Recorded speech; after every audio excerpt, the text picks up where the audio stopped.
صلوا على محمد.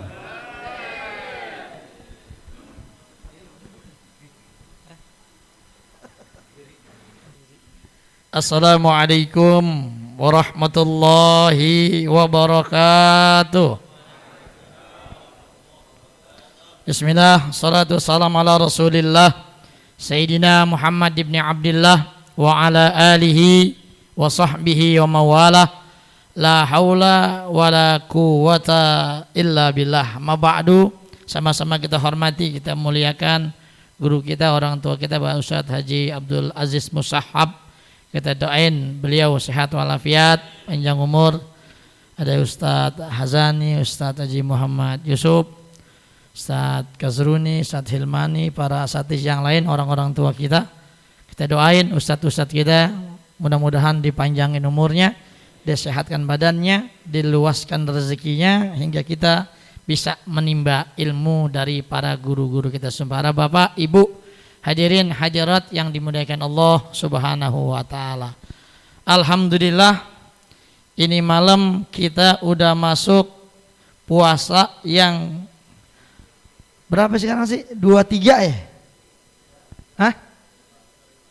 22 23. Ini yang bener nih, kayak pada ragu, nggak mantap jawabannya nih. 22 23. Lah 23 boleh juga, nah Muhammadiyah kan 23. Ya, ada yang 22, ada yang 23 gitu.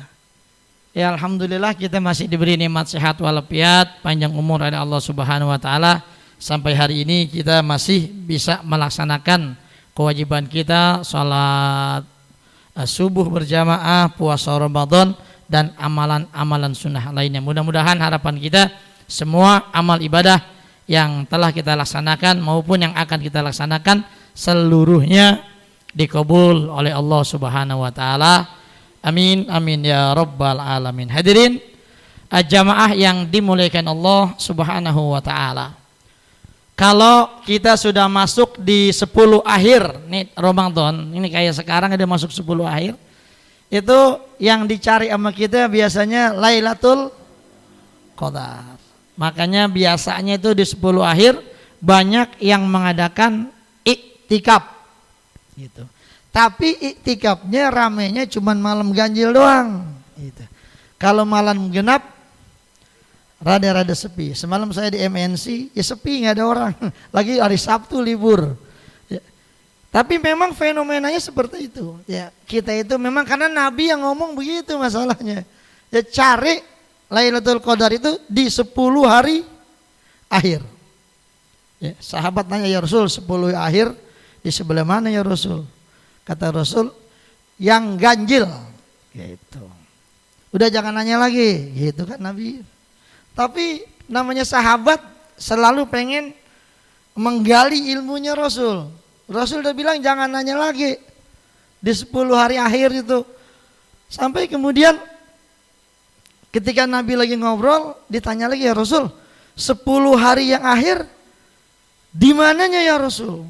Oh, masih di kan 10 hari akhir udah ketahuan 21, 23, 25, 27, 29. Tapi masih pengen kecilin lagi biar ketahuan.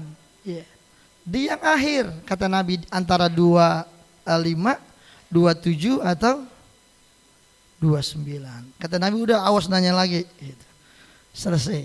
Jadi itu yang kita disuruh cari. Tapi walaupun begitu hadirin rahimakumullah, paling tidak karena Ramadan ini bulan di mana amal kita dilipat gandakan pahalanya oleh Allah Subhanahu wa taala. Kita sih yang namanya sholat aja. Jadi nggak usah pakai wah Lailatul Qadar apa bukan nih? Kayaknya bukan nih, malam genap gue ribul dulu tarawih dah gitu. Ya. Karena memang Rasulullah di dalam hadis beliau tentang Lailatul Qadar itu kan beliau udah jelasin, Lailatul Qadar itu lailatun balijatun la haratun wala baridatun la sahaba fiha wala motoro wala riha fi wala riha fi najmin wa min alamati yaumiha an tatlu'a syamsu la su'a laha atau kama qala Rasulullah sallallahu alaihi wasallam. Jadi Lailatul Qadar itu kata Nabi lailatun balijatun la haratun wala baridah. Jadi malamnya itu suasananya itu sejuk, tenang gitu. Udaranya begitu, adem bahasa kita. Gerah enggak, dingin juga enggak. Ya. La harutun wala bal, la sahaba fiha, wala matara wala riha. Itu malam udaranya la sahaba, tidak ada awan. Wala riha, enggak ada juga angin yang berhembus. Ya pokoknya hadirin rahimakumullah, di antara malam-malam itu kalau kita memperhatikan alam fenomenanya, kita akan dapeti itu malam kayak begitu. Pasti ada di dalam Ramadan itu, di akhir-akhir itu memang rata-rata adanya itu di 25, 27 atau 29. Itu kebanyakan rata-rata begitu. Tapi nggak tentu juga, ya nggak tentu juga. Kita nggak pernah bisa memprediksi dan meyakinkan, wah ini Lailatul Qadar. Tetapi memang Rasulullah SAW tidak menentukan kapan, cuman dikasih tahu ciri-cirinya. Ya. Makanya kalau kita lihat malam punan nggak ada yang bergerak sama sekali. Ya. Udaranya tenang, angin nggak ada, la sahaba fiha wala matara, dan juga nggak turun hujan. Ya. Hujan nggak ada. Biasanya kalau itu hujannya sore, nah malamnya itu udaranya enak, adem, hening suasana. Ya. Coba dah kalau lagi malam itu tuh cek di jalanan, ente naik motor muter lihat itu. Yang namanya punan, biasanya kan angin itu adanya di atas tinggi. Kita lihat pohon, itu daunnya nggak ada yang bergerak, diam semua. Ada yang bergerak-gerak, ada kampret di situ. Itu diam semua. Lalu wala yurma fiha bin najmin. Malam itu di langit itu nggak ada bintang. Ya suasananya begitu. Kayak mendung, tapi nggak mendung. Itu ciri dari fenomena alam ya, yang menandakan kalau itu adalah Lailatul Qadar. Ada juga ulama yang memberikan satu ciri kalau Lailatul Qadar itu air laut jadi tawar. Nah kalau begitu ente ke Ancol lah, coba minum airnya. Airnya nggak asin nih. Gitu. Jadi seperti itu. Hadirin jamaah yang dimuliakan Allah Subhanahu wa taala. Ini wa min alamati yaumiha an tatlu asy-syamsu la su'a'ala. Dan tanda kalau semalam itu Lailatul Qadar, matahari itu ketika terbit cahayanya agak redup. Dikatakan kenapa cahayanya agak redup? Karena pada saat itu malaikat lagi pada naik semua. Kan tanazzalul malaikatu warruhu fiha. Jadi mereka malamnya turun, lalu ketika mau menjelang terbit fajar subuh mereka semua naik lagi, dan cahaya itu terhalang oleh banyaknya malaikat yang kembali naik. Makanya hadirin jamaah yang dimuliakan Allah Subhanahu wa taala, kita diminta untuk cari itu. Ya cari, insya Allah sih kalau kita tarawih nggak pernah kalah, insya Allah ketemu. Kan hitungannya begini, orang kalau sholat isya berjamaah itu berarti menghidupkan separuh malam. Kalau dia sholat subuh berjamaah, seolah-olah dia menghidupkan separuh malam lagi. Berarti orang yang sholat isya dan sholat subuh berjamaah, itu seolah-olah dia menghidupkan satu malam penuh itu dengan ibadah kepada Allah Subhanahu wa ta'ala. Oh kalau gitu Ustaz, kita udah sholat tarawih sama sholat subuh, malam tidur aja kalau gitu. Mengapa? Kan udah sama, ya bangun dah malam. Ini kan kayak kita bangun tarawih, mau sholat, mau sahur, jam berapa kita bangun? Ya, jam 4, kalau belum masak nggak keburu jam 4, paling kagak jam 3, ibu-ibu tuh yang bangun udah jam 3, udah bangun, ya kan? Sambil nunggu kita sholat tahajud dulu dan lain sebagainya. Nah, itu yang syukur-syukur bisa dari jam 1 kita baca Quran, sholat malam dan lain sebagainya. Karena memang banyak beberapa masjid itu kalau udah 10 hari akhir itu mereka bikin qiyamul lail tuh. Ya, qiyamul lail. Oh, di sini ada apa kagak? Kalau di daerah kita qiyamul lail kurang laku. Emang jarang ulama kita ngerjain yang begitu, artinya rame-rame begitu. Ya. Kalau di beberapa masjid-masjid kantor tuh pada bikin tuh qiyamul lail. Ya. Suratnya yang panjang-panjang. Diri itu. Itu memang masalahnya bisa biasa atau nggak biasa, demen sama nggak demen. Kalau kayak kita aja nih, sholat tarawih lama dikit, ditandain sama makmum. Nah imamnya siapa jadwalnya? Dia, ya ini sih mesin giling mogok katanya. Apa ya? Lama banget katanya. Ya, dari sini waduh, padahal Muawana giliran sahabat, wah lama nih dia. Kita pindah aja ke bawah. Ya, kadang-kadang suka begitu. Makanya hadirin jamaah yang dimuliakan Allah Subhanahu wa taala. Kalau kita tuh yang namanya sembahyang tarawih, ya ketemu imamnya siapapun orangnya, lempengan cepet, lempengan lama, terima aja udah. Jangan pakai ngedumel, percuma ente kalau ngedumel kagak ada pahalanya. Ya Allahu Akbar. Imamnya bacanya atu-atu kayak sholat gitu kan. Kayak sholat jamaah biasa, ya sholat 5 waktu. Fatihahnya atu, Bismillahirrahmanirrahim. Alhamdulillahirabbil alamin. Katanya di belakang, aduh nih, aduh kapan kelar ya katanya gitu. Gue nyesel banget di sini, gue pengen pulang tanggung. Jadi hatinya kedumel aja, percuma, udah nikmatin aja, udah lempengan lama ya lama. Tar lempengan Bismillahirrahmanirrahim, Alhamdulillahirabbil alamin, Arrahmanirrahim, Maliki yaumiddin, Iyyaka na'budu wa iyyaka nasta'in, ihdinas siratal mustaqim, siratal ladzina an'amta 'alaihim ghairil maghdubi 'alaihim waladdallin. Bismillahirrahmanirrahim, qul huwallahu ahad. Ini baru nih gue demen yang begini. Ya masing-masing. Ya ini hadirin jamaah yang dimuliakan Allah Subhanahu wa taala. Makanya bulan Ramadan ini bulan berkah, bulan dimana kita ini disuruh kumpulin bekal. Kita nggak tahu nih umur kita sampai apa enggak besok Lebaran. Ya, jangan badanku sih sehat, insya Allah Lebaran gue udah beli baju baru 3, belum tentu dipakai. Makanya kalau punya baju baru nggak usah pakai Lebaran, makanya gini hari ini terawih. Ya, pakai sekarang. Memang kita kayak anak kecil aja.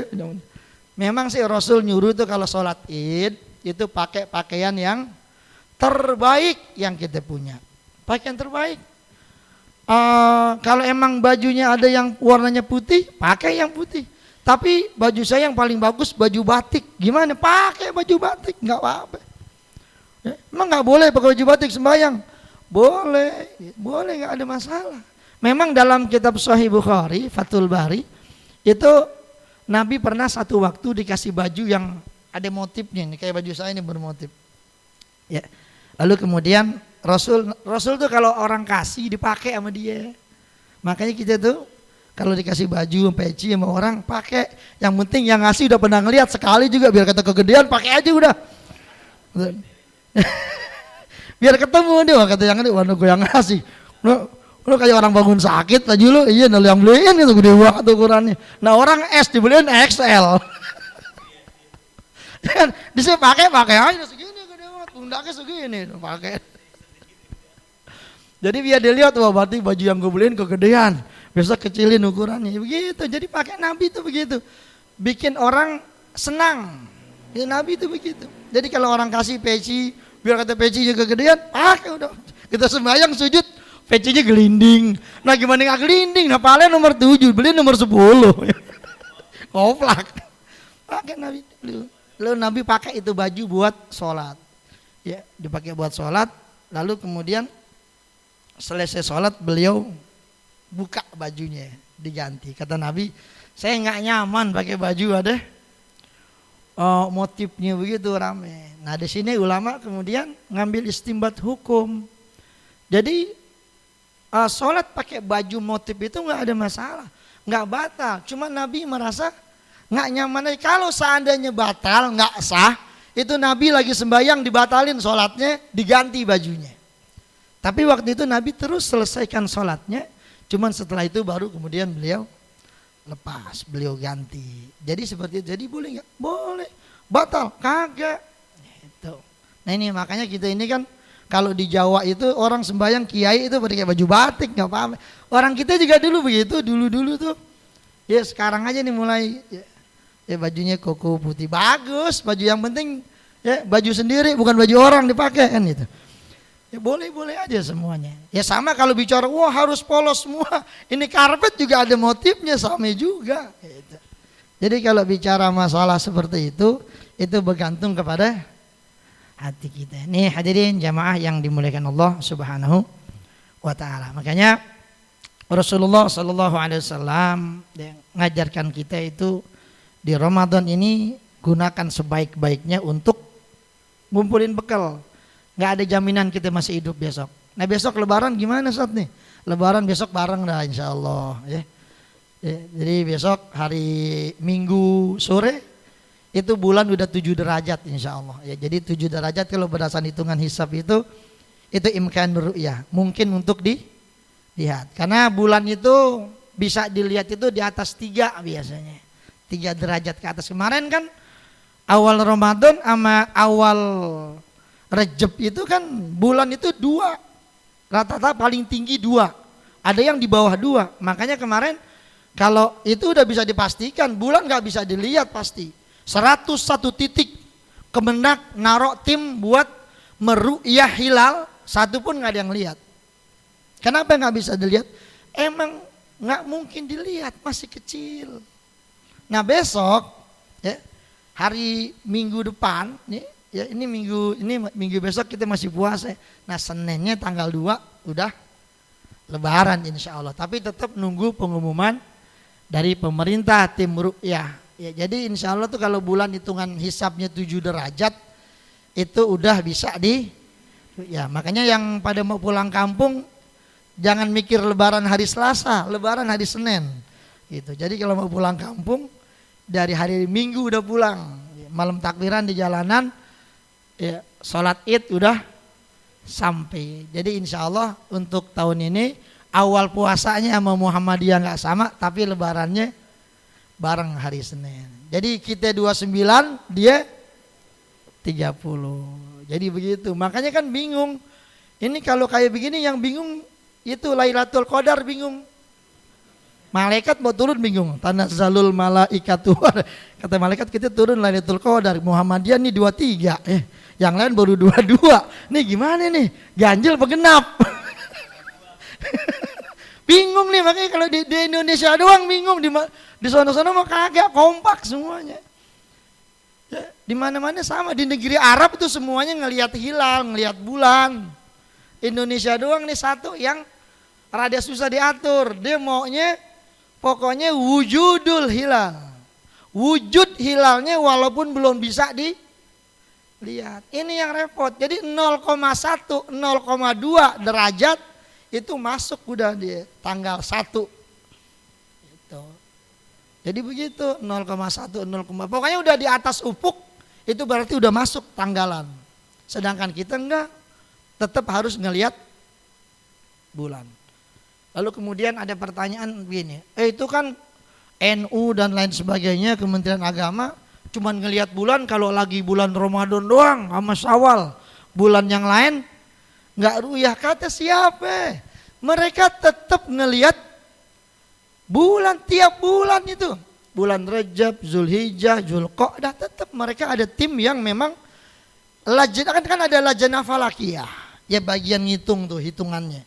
Wah besok ini tanggal sekian. Zulhijjah tanggal sekian. Itu udah ada timnya. Nanti yang tim ru'yahnya tetap ada. Walaupun memang tidak serame kalau bulan Ramadan atau mau masuk Syawal, tetap ada. Ya saya punya kawan-kawan di NU, ya, di Kemenak, mereka ada tim yang memang ditugaskan untuk meru'yah ini semua. Makanya hadirin jamaah yang dimuliakan Allah Subhanahu wa taala, ya besok insya Allah Idul Fitri jatuhnya hari Senin. Tapi walaupun begitu, ya tetap karena kita berpatokan kepada hadis Rasul, sumu li ru'yatihi wa aftiru li ru'yatihi. Ya puasa karena ngelihat bulan dan berbuka juga karena ngelihat hilal. Maka dari itu untuk memastikan lebaran kapan, ya udah tungguin aja pengumuman pemerintah. Cuman secara teori yaitu bisa dilihat Idul Fitri jatuhnya hari Senin tanggal 2. Itu. Kalau saudara-saudara kita yang dari Muhammadiyah udah jauh-jauh hari udah bilang Lebaran tanggal 2 sama gitu. Nah kita juga sebenarnya bisa ngitung. Ini puasa tahun 2028. Puasa jatuhnya hari apaan? Bisa dihitung. Kalau orang tua saya dulu itu kan emang beliau kan ahli falak tuh hitungannya. Jangankan bulan, Ente sakit hidup apa mati bisa dihitung katanya. Ya, begitu dihitung namanya itu. Memang ada ulama gitu yang bilang jangan belajar begitu kebangetan dalam. Mengapa? Tak jadi dukun. Ya, emang benar begitu. Jadi dukun. Jadi dia punya hitungan. Emang ada ilmunya begitu. Ya, ilmu falak tuh didalemin lagi nanti ketemu tuh. Ustaz Sanusi belajar juga tuh ngitung nama. Misalnya kan namanya siapa? Kasruni dihitung namanya dari huruf apa? Kaf, Z, Ro, Nun. Ini sekian sekian sekian. Ya itu. Jadi kalau dia sakit, ini panjang umur apa? Mati. Jadi ada hitungannya. Saya ada kisah. Saya punya kawan tuh di Pondok Labu. Jadi begini ceritanya. Ini murid orang tua saya nih di sono. Dia anaknya demen namanya cewek. Ya. Anaknya demen nama cewek. Ini anaknya laki, demen nama anak cewek. Dia kalau datang ke rumah tuh ceweknya nggak pernah mau nemenin. Emang apa? Ceweknya kagak demen. Jadi ngobrol sama bapaknya aja kalau datang. Datang sama bapaknya aja udah begitu. Akhirnya kan lama kelamaan kan namanya bertepuk sebelah tangan kan nggak enak. Tanya Ustaz Kasduni dah. Kita demen sama orang kagak demen sama kita. Kita datang ke rumahnya yang nemenin bapaknya lagi. Anaknya kemana? Ya begitu. Akhirnya satu waktu ketika orang tua saya datang ke rumahnya, nih anaknya yang laki lagi sedih aja. Dia tanya, tuh ngapa anak lo sedih aja? Wah, guru dia demen sama sono. Terus tapi romannya tuh perempuan kagak demen sama dia. Bapaknya mulu, bapaknya sih oke. Anaknya romannya belum oke. Oh gitu. Orang mana orang sono? Namanya siapa? Gitu. Namanya siapa? Udah tenang aja. Ntar juga tuh perempuan besok datang kemari. Gitu. Begitu kata orang tua saya. Ya, ini yang cerita langsung saudaranya. Nggak lama bener besoknya tiba-tibanya itu yang perempuan kalau dia datang ke rumahnya nggak pernah itu tahu tuh perempuan datang ke rumahnya. Ya, dia bingung nih sama guru Yadi diapain nih orang itu. Ya, jadi seperti itu. Jadi memang hitung begitu, memang dilihat nih emang dia udah jodoh apa? Kalau emang udah jodohnya, jadiin kita cuman ngebantuin, nerusin aja. Kalau emang bukan jodohnya ya nggak. Buktinya sampai sekarang awet tuh, anaknya ada banyak, udah punya cucu, udah punya mantu banyak, awet sampai sekarang. Jadi seperti itu. Jadi memang ilmu-ilmu seperti itu bukan yang nggak ada, emang ada. Kayak kemarin ilmu bisa mindahin hujan. Ya waktu di acara di Mandalika tuh kan tuh orang Kalimantan dia cuman modalnya kita doang nih mangkok sama sendok. Kalau kita modalnya kadang-kadang ada yang pakai cabe, garam, bawang, jengkol, goreng kayak kalian gitu mah. Macam-macam. Ada doanya. Kan Nabi Muhammad pernah satu ketika di Mekah itu musim paceklik, musim kering, nggak pernah hujan. Ya, ini Abu Jahal paman beliau udah tawaf tuh, udah telanjang bulat tawaf, minta sama Lata sama Uzza tuh Tuhannya, hujan nggak turun-turun juga, ternak udah pada mati, kering semua, air udah susah. Akhirnya dia datang, ya Muhammad, nih aneh malu nggak malu nih datang sama ente, gitu. Ngapain mang? Kan dia manggilnya mamang, encing, nama encingnya dia. Nih hujan udah lama nggak turun-turun, katanya. Mamang udah doa sama Tuhannya, Lata Uzza. Dia kan kalau dia tawafan kan pakai telanjang tuh orang Tuhan. Nggak turun hujan juga, tolong dah mintain dah sama Tuhan ente apa ya dah mintain. Biar diturunin hujan gitu. Akhirnya Nabi Muhammad doa ya agar Allah turun. Gak lama turun hujan. Wah hujan gede, berhari-hari nggak berhenti. Akhirnya pada apa? Pada nganyut semuanya kebanjiran. Ya akhirnya datang lagi. Ini ada di kitab Tafsir Ibnu Katsir ada kisah ini. Lalu kemudian dia datang lagi. Ya Muhammad, ini hujan kagak berhenti-berhenti. Ya, kemarin anda minta hujan, nih udah begini hujannya kegedean. Terus gimana mang? Mintain lagi dah sama Tuhan ente, hujannya suruh berhenti. Ya akhirnya Nabi Muhammad doa tuh. Doa yang dibaca, Allahumma hawalaina wala alaina. Ya. Jadi Allahumma hawalaina wala alaina. Jadi biar hujan itu ada di sekeliling kita aja, tapi di tempat kita kagak turun hujan. Itu begitu. Makanya hadirin jamaah rahimakumullah, ada doanya makanya kita tuh kalau lagi itu wah mudah-mudahan ntar nyampe rumah baru hujan, baca aja itu sepanjang jalan. Allahumma hawalaina. Jangan orang kehujanan kita kagak, gitu, pakai payung. Jadi itu baca aja, itu dari Nabi itu Allahumma hawalaina wala alaina. Jadi hujan yang harusnya di tempat, kan sering kita lihat ada acara tuh, ada acara maulid apaan, di situ nggak hujan tapi di pinggirannya hujan semua. Jadi bukannya hujannya diberhentiin, nggak, hujannya dipindahin, digeser. Gitu. Makanya hujan, ini nggak hujan set, nggak hujan udah kita suruh pindah dulu ke Bojong. Mudah-mudahan ini nggak salah jalan. Kalau dia salah jalan dibalik lagi kemari gitu. Ya jadi seperti itu. Hadirin jamaah yang dimuliakan Allah Subhanahu. Jadi ilmu kita itu luas sebenarnya. Ya. Sangat luas. Ilmu itu banyak, macam-macam ilmu. Ya makanya kita ini disuruh belajar yang banyak untuk mendapatkan itu semua. Yang namanya belajar ngaji capek. No tanya Ustadz Azani no ngaji sampai jauh-jauh dia keluar. Capek. Dan itu butuh waktu yang panjang, yang lama. Nggak bisa orang belajar tahu-tahu langsung pinter.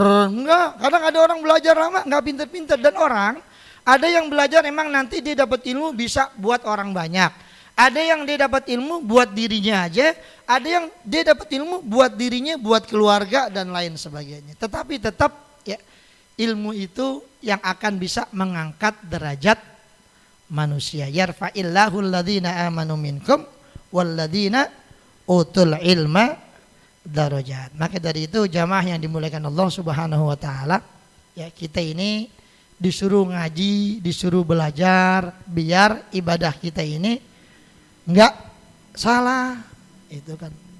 Ya kan kalau kita sembahyang anggota sujud, ini jidat kan termasuk anggota sujud, tapi hidung bukan termasuk anggota sujud.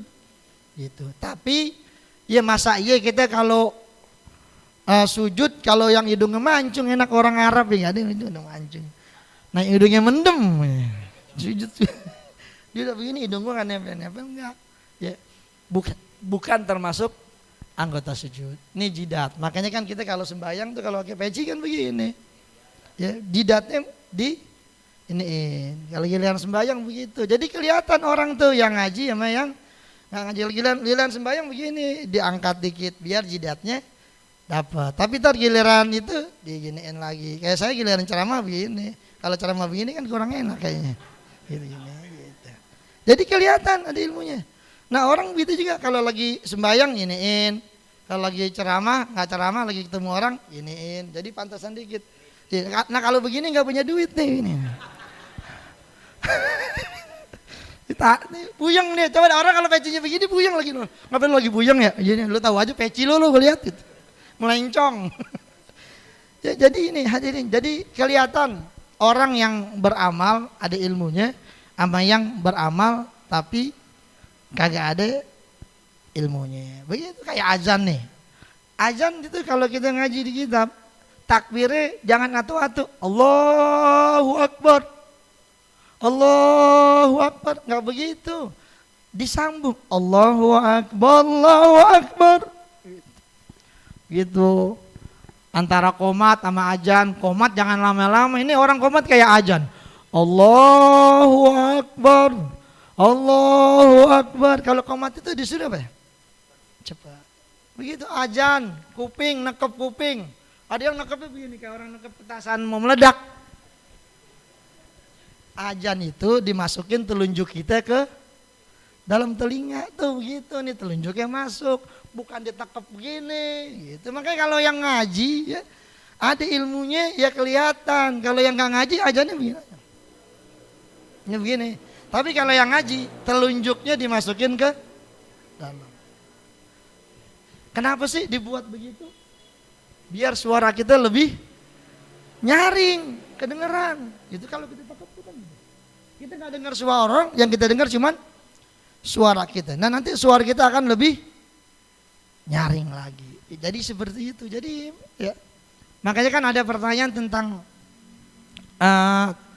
kalau kita kan sembahyang itu hayya ala sholah, hayya alal falah, ada iltifat namanya. Hayya ala sholah ke kanan, hayya alal falah ke kiri. Itu kan bagian daripada sunnah. Tapi kemudian ada yang bertanya, apakah masih relevan sunnah itu dikerjakan? Emang apa? Dulu zaman Nabi belum ada speaker. Jadi kalau azan biar apa? Biar suaranya kesono kemari. Ada yang berpendapat begitu. Jadi kalau sekarang orang speakernya udah ada 5 penjuru. Jadi nggak perlu kita pakai. Gitu. Tapi yang namanya ya itu emang udah ajarin sunnah, ya udah kerjain aja nggak apa-apa. Tapi ada yang berpendapat begitu, ya sah-sah aja. Kan, ayo Allah solo, gitu. Biar kesono semua. Gitu kan dulu belum ada speaker. Ntar aja nih ngadep kemari, ntar ngadep ke sono, biar semuanya kebagian. Dulu kan Bilal kalau azan begitu, ke 4 penjuru semua. Kalau sekarang kita masih begitu nggak? Ngadep, ayo, asyhadu alla ilaha illallah, sono ntar. Kata orang ngapain muter-muter, terus no azan gitu. Enggak, kenapa? Speaker kita udah ada 4. Jadi walaupun kita ngadep ke depan doang, itu kesono nyampe, kesono nyampe, kesono nyampe, kesono nyampe. Itu kayak begitu. Dan juga ini hadirin rahimakumullah, zakat fitrah juga. Kita suka sering pakai apa? Pakai duit. Ya, pakai duit itu kan taklidnya kan Imam Hanafi. Kalau Imam Hanafi kalau mau pakai duit sebenarnya nggak bisa kalau patokannya di 3,5 liter. Karena beliau itu hitungannya 4,5. Ya taruh dah genepin 5 liter. Ya. Paling nggak begitu, misalnya kalau pakai duit paling kagak kalau 10.000, 50.000 udah duitnya, atau 45.000 udah duitnya, gitu. Begitu. Nah kalau yang pakai beras, atau kalau panitia mau lebih aman lagi, nitip beli beras aja dari sini. Ya, ada yang begitu, karena memang mazhab Syafi'i nggak sah bayar zakat fitrah pakai duit, harus pakai makanan pokok. Ya makanan pokok, jadi makanan pokok kita beras, ya kita bayarnya pakai beras 3,5 liter dah yang aman gitu. Ada yang udah dibungkus-bungkusin tuh, dibungkusin berapa ya? Saya lihat tuh kurang itu hitungannya masih. Ada yang 2,5 kilo apa itu? Ya 2,5 kilo ada ya. Ya itu kalau kita 2,5 kilo kita buka itu kita hitung lagi pakai literan, itu nggak nyampe 3,5 liter. Masih kurang. Ya makanya ada yang bayar begitu, saya bilang ini masih kurang nih. Memang ada juga memang pendapat ulama yang mengatakan bayarannya 2,5 kilo ada. Cuman kan kita nyari yang aman. Mendingan lebih daripada kurang. Jadi seperti itu. Ya Imam Hanafi memang banyak keringanan di beberapa titik. Tetapi ada titik lain yang mereka ini berat kayak musafir. Imam Hanafi itu enggak 90 kilo. Dia itu perjalanan 2 hari 3 hari. Ya, 3 malam 2 hari itu baru boleh orang melakukan qashar jama'. Kalau dari sini cuman ke Bandung belum boleh Hanafi. Gitu. Kalau Syafi'i boleh udah. Itu jadi perbedaan-perbedaan itu yang harus kita pahami. Makanya orang yang pakai duit kalau bertaklid kepada Imam Abu Hanifah, ya paling enggak 4,5 sampai 5 liter hitungannya. Ya kalau dia pakai duit, dan itu pun harus sesuai dengan beras yang biasa dia makan. Dia biasa kalau saya bingung berasnya yang berapa, itu saya nggak pernah beli beras. Nah, beras Bidiah mulu di rumah, orang mati lagi begitu. Nih, ente pernah beli beras ya? Aneh sampai sekarang belum pernah beli beras ini. Jadi saya nggak tahu beras yang saya makan yang berapa ya. Nah kadang giliran coklat warnanya berasnya. Jadi seperti itu. Jadi bayar pakai yang mana ya? Mendingan kita beli aja udah yang mahalan dikit. Gitu aja dah biar lebih aman. Nah ini hadirin jamaah yang dimuliakan Allah Subhanahu wa taala. Ya mudah-mudahan kita semua diberikan umur panjang, disehatkan badan kita oleh Allah Subhanahu wa taala, dan mohon pada Allah mudah-mudahan Allah memanjangkan umur kita dalam keadaan sehat walafiat, bisa berjumpa dengan bulan mulia ya, bulan Syawal, melaksanakan salat hari raya Idul Fitri dan terus melaksanakan ibadah. Dan mohon pada Allah mudah-mudahan kala Allah wafatkan kita semua dalam keadaan husnul khatimah, bisa mengucap kalimat tauhid la ilaha illallah Muhammadur Rasulullah. Kita semua yang hadir mohon pada Allah mudah-mudahan Allah Subhanahu wa taala mengabulkan segala hajat-hajat kita. Tilka niyyah bi kulli niyyatin shalihah ila hadratin Nabi. Al-Fatihah. Bismillahirrahmanirrahim. Rabbil alamin.